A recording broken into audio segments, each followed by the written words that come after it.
Hey folks, just did a hay drop for the main band of does. So they got some alfalfa for supplement here. It is February 2nd. We're about a month out from the start of kidding. We're having a little bit of a warm up. It's about 36 degrees out today, Fahrenheit. And today what I thought I'd talk about is how to make a cattle fence, goat or sheep proof. A little bit of background, I grew up on a mixed species operation, sheep, cattle, and goats. Reasonably large for the area where I grew up in. And we had miles and miles and miles of barbed wire fence in various states of repair, 4 and 5 strand barbed wire fence, just like this.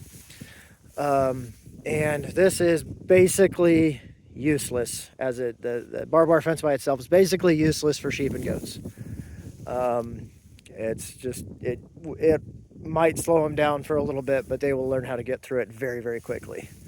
On the outside of the fence here, this may not be a surprise to you if you've seen my other videos, how I reinforce it is I just put 2 strands of hot wire about 10 inches off the ground, 10 to 12 inches and 20 to 22 inches in that range off the ground. And we offset it from the fence. I like to put it on, this is where the goats are over here.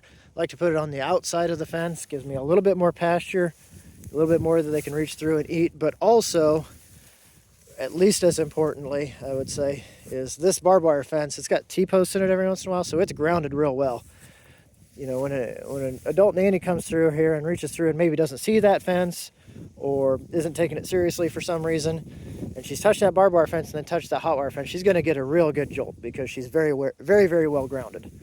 So that's another reason to put it on the outside.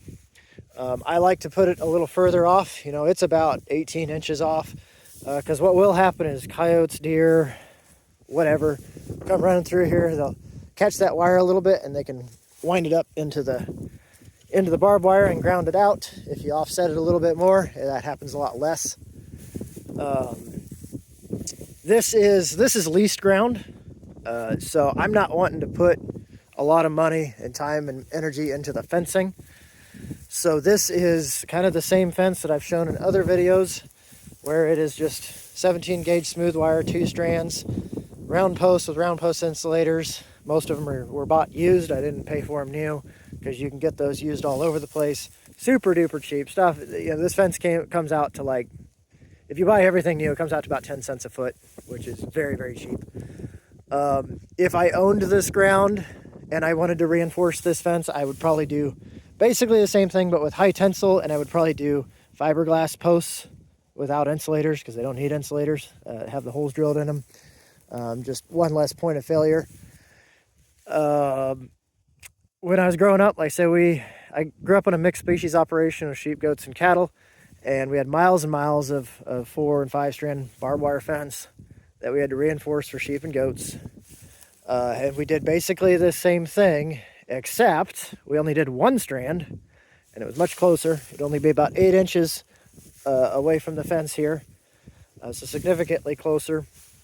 And that did work. My folks still use that. They still have miles and miles of fence like that. Keeps sheep and goats in just fine.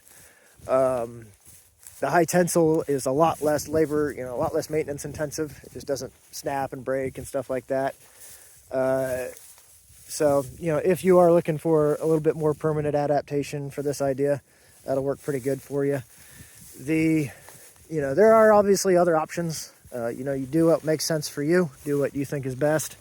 I definitely see a lot of people just unrolling woven wire over the top of barbed wire.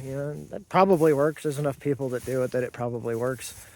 I think between those 2 options, as far as keeping goats in, I've personally never had this type of fence. I've never had a goat that didn't respect this type of fence. Now, you do have to have a good charger.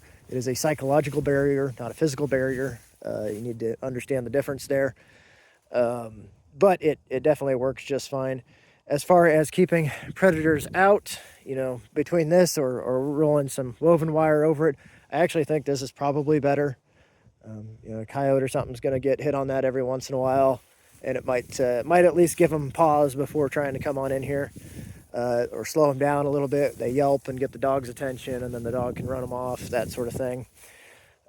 With the woven wire, I have so many times I have seen coyotes just climb right over that like a ladder. So it's not really gonna do much to slow them down.